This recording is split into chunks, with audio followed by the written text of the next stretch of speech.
This is a Sports Catastrophe production. Hey there, hello, ho there, it's Jeff Cutter diving. Welcome to another Sports Catastrophe Birthday Boy. And the birthday boy for today, July the 12th, is a legendary boxer who fought for 25 years, from 1980 to 2005, multiple-time world champion, 3 weight divisions. He was the best boxer pound for pound in the 1990s. He was the super featherweight champion from 84 to 87, the WBA/WBC lightweight champion from 87 to 89, and the light welterweight champion twice for WBC and the IBF light welterweight belt. He held the linear lightweight title from 88 to 89 and the linear light welterweight from 1990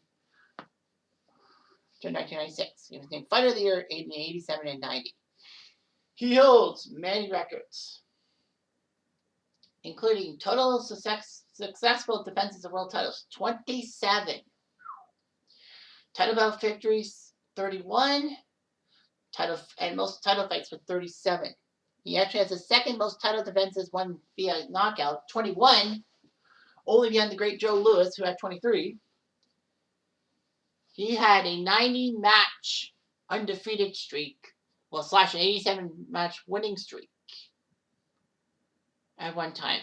His 1993 match over Greg Hagen at the Azteca Stadium in Mexico is the largest attendance for an outdoor boxing match, 136,274. Can you believe it?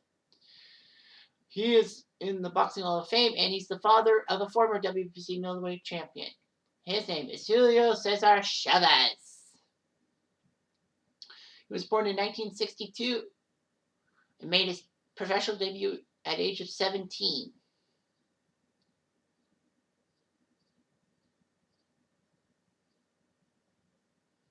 So anyway, he was a super featherweight belt. The vacant WBC super featherweight belt was on the line as CHavez took on fellow Mexican Mario Martinez at the Grand Olympic Auditorium in LA. However, CHavez knocked out Martinez, and won the belt. CHavez would defeat Roger Mayweather, Floyd's uncle, by second-round knockout one time. He took down Rocky Lockridge and Juan Laporte in key matches. CHavez, by November 87, decided to move up to the lightweight division, which meant, obviously, he would have to give up his super featherweight crown. He was facing WBA champion in Edwin Rosario, the great guy from Colombia. It was weird and all that. Rosario threatened to send CHavez back to Mexico in a coffin. However, CHavez would take him down by TKO in the 11th round to win the title. CHavez took down Rosario, landing 61% of his punches, whereas Rosario only 36. CHavez would face Rodolfo Aguilar and beat him by 6-round TKO. He would unify the WBA and WBC lightweight belts by a technical decision over Jose Luis Ramirez.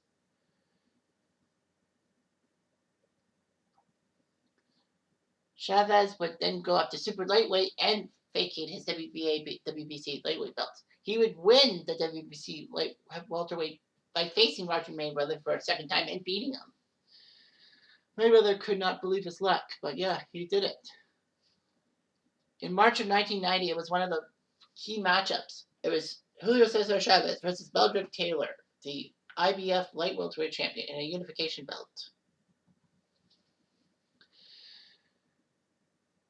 Taylor had the fight won, and then with 30 seconds left, he got hit hard by a straight right on the chin by CHavez. Meldrick rose at the referee's count of 6 and did not respond to Richard Steele's questions. After being given an 8 count, Richard Steele has to tell the fighter, "Are you okay? Are you okay?" And Meldrick didn't answer, and guess what? It was a TKO. With 2 seconds left, Steele stopped the fight. It was amazing that Steele would stop a match with 2 seconds left. And some say that because Taylor did not say anything to Richard Steele, then that meant that Taylor was in deep trouble. All of that. It was pathetic. The The Ring magazine did name it the fight of the year in the 1990, even though that, you know, it was controversial and all that. They were hoping for a rematch, but Meldrick Taylor decided to move up in weight class, which meant we didn't see the match. But yeah, the Chavez Taylor fight. Now, a lot of people said Taylor was looking to the corner for his instructions and was looking past the referee. Like he was staring past the referee. And that's why Steele had to do what he did. But anyway, Chavez took down some key fighters and all that. He would face the legendary Hector Macho Camacho from Puerto Rico, who was the WBO lightweight welterweight champion. It was Chavez who was still undefeated, facing the 41-1 Macho Camacho in a highly anticipated belt. But Camacho was easily for the picking. Chavez got a unanimous decision win. After the flight, when he went to Mexico, the Mexican president sent a special car reserved for the Pope to take him from the airport to the president's house. So Chavez was 86-0 in his professional belt. He would fight Craig Hogan in that famous fight that had over 130,000 people at Azteca. All that. Hogan said that practically Chavez's unbeaten streak was basically Tijuana taxi drivers that my mother could have knocked out. And said that there aren't 130,000 Mexicans who can afford tickets. Unfortunately, though, Hogan's words would bite him in the butt. Over 136,000 showed up. And Chavez TKO'd Hogan in the 5th round. And Chavez told Hogan, now you know I don't fight with taxi drivers. And Hogan said, they must have been tough taxi drivers.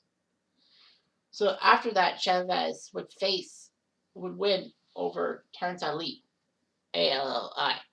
So he had 18 consecutive defenses of his light welterweight belt. Julio Cesar decided to move up again in weight to face Pernell Sweet Pea Whitaker for the WBC welterweight belt, September 1993. Chavez wanted to face Whitaker and all that. A lot of people said Pernell was hoping for Chavez to age and Pernell to take advantage of him. It was a good fight in San Antonio, but unfortunately, though, it ended in a controversial tie. It was amazing and all that. Chavez was still undefeated and Whitaker still retained his title, but lots of people in the American media said they were robbed and all that. Whitaker was put on the cover of Sports Illustrated the next week saying robbed and all that. There would be no rematch for some odd reason, because I know there should have been one. Chavez would face Frankie Randall in January of 1994. A lot of people said that Chavez was going to win. Randall knocked him down. Chavez was knocked down.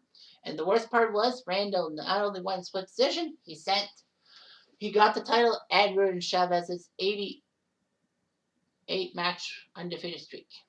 Chavez said that he blamed his loss on Richard Steele, the referee, who deducted 2 points for low blows, which was the difference. The WBC said they wanted a rematch, and Chavez got it on a split technical decision. The funny thing was about the Richard Steele thing was that Richard Steele was the guy who gave Chavez his controversial win over Meldrick Taylor 4 years prior. So anyway, Julio Cesar Chavez did fantastic for himself. He would face Oscar De La Hoya in a battle of the ages and all that. Unfortunately, though, Chavez had cut over his left eye within the first minute, and the fight was stopped in the 4th round. Chavez would fight De La Hoya again for the welterweight belt in 1998, but De La Hoya TKO'd him. So, anyway, Julio Cesar Chavez ended his career at 107 wins, 6 losses, 2 ties. So, after that undefeated streak was ended by Frankie Randall, who went, 89-0-1. After that, he was only, 18-5-1. So yeah, he lost it. Chavez decided to retire from boxing this after losing to Grover Wiley in Phoenix. Well, the funny thing was that Wiley would be defeated by Julio Chavez Jr. So that would be huge and all of that.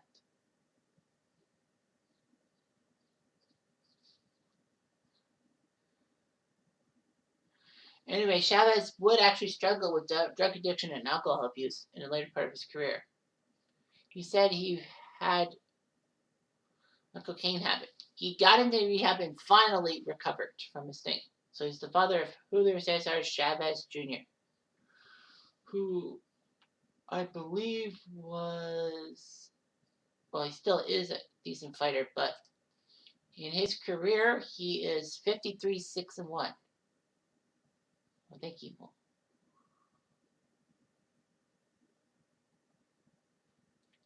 So yeah, so he's not really been fighting a lot. He won his last fight a while ago. So Chavez won 6 world titles in 3 weight divisions: super featherweight, lightweight, and light welterweight. He did pretty well for himself, being 107-6-2. I mean, in 86 knockouts. You fight a lot. So yeah, so he was one of the best ever in the boxing world, and you can't beat that. You can't teach a dog new tricks. But Julio Cesar Chavez is one of the best boxers, bar none. Anyway, I'm Jeff Diamond. I do.